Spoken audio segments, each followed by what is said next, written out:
Assalamualaikum warahmatullahi wabarakatuh. Perkenalkan, nama saya Siti Kania Sajidah Hanafi, dan pada video kali ini saya akan menjelaskan mengenai teori-teori komunikasi lintas budaya dan agama. Sebelum kita membahas mengenai teori-teori komunikasi lintas agama dan budaya ini lebih lanjut, saya akan menjelaskan mengenai definisi-definisi yang kiranya penting untuk saya jelaskan. Budaya, secara etimologis dalam bahasa Indonesia, kata budaya berasal dari bahasa Sanskerta budaya, yaitu bentuk jamak dari kata budi atau akal. Secara istilah, budaya merupakan sekumpulan nilai, norma, adat istiadat, peraturan, serta kode yang dianut oleh sekumpulan orang dan menjadi identitas kelompok mereka. Hal ini mencakup bagaimana cara mereka berpakaian, cara mereka berbicara, berinteraksi antar satu sama lain, tata krama, seni, serta nilai-nilai yang mereka anut. Budaya juga merupakan alat pembeda antara kelompok masyarakat satu dengan kelompok masyarakat lainnya. Yang berikutnya adalah agama. Agama secara bahasa berasal dari bahasa Sanskerta dari kata a yang berarti tidak dan gama yang berarti kacau. Kedua kata itu jika dihubungkan memiliki arti sesuatu yang tidak kacau.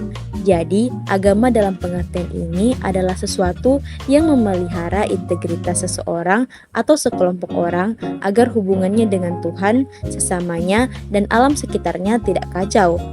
Ketidakkacauan itu disebabkan oleh penerapan peraturan agama tentang moralitas, nilai-nilai kehidupan yang perlu dipegang, dimaknai, dan diberlakukan.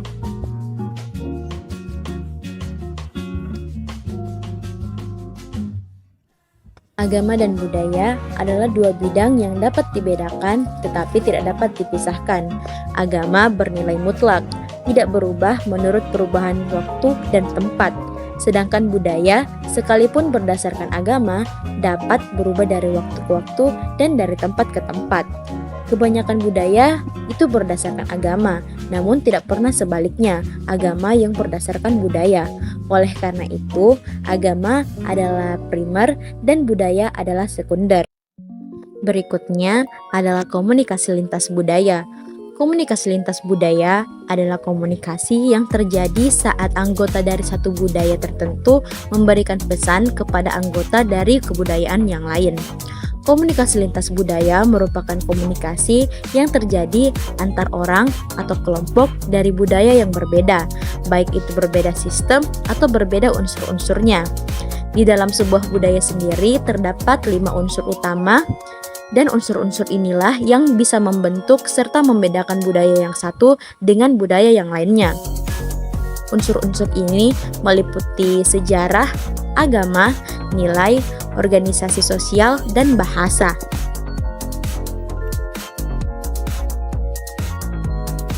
Definisi selanjutnya adalah teori.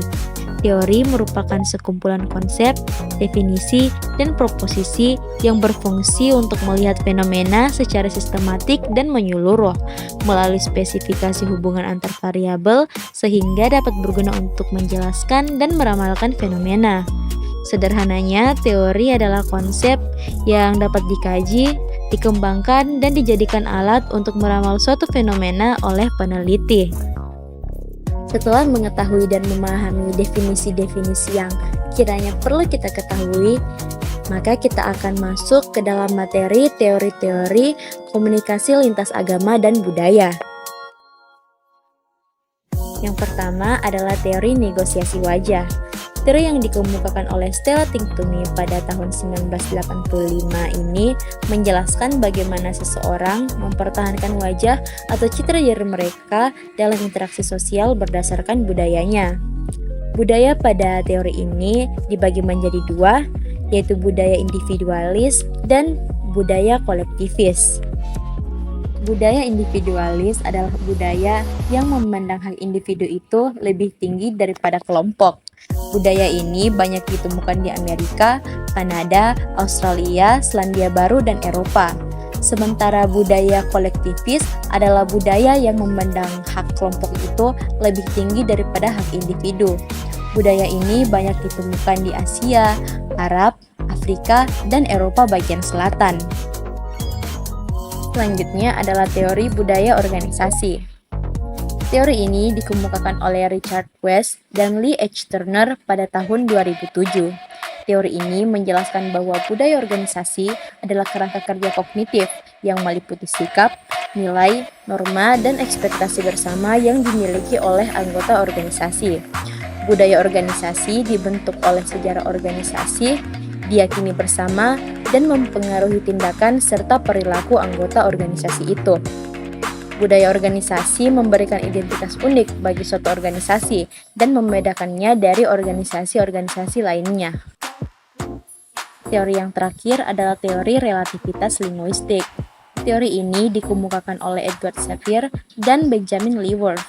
Teori ini menyatakan bahwa bahasa dapat mempengaruhi cara berpikir dan perilaku seseorang. Struktur bahasa membentuk persepsi dan cara orang memahami dunia di sekitar mereka. Contohnya bahasa suku Hopi di Arizona, Amerika Serikat, yang memiliki cara berbeda dalam menunjukkan waktu, berbeda dengan bahasa Inggris yang memiliki tenses yang jelas.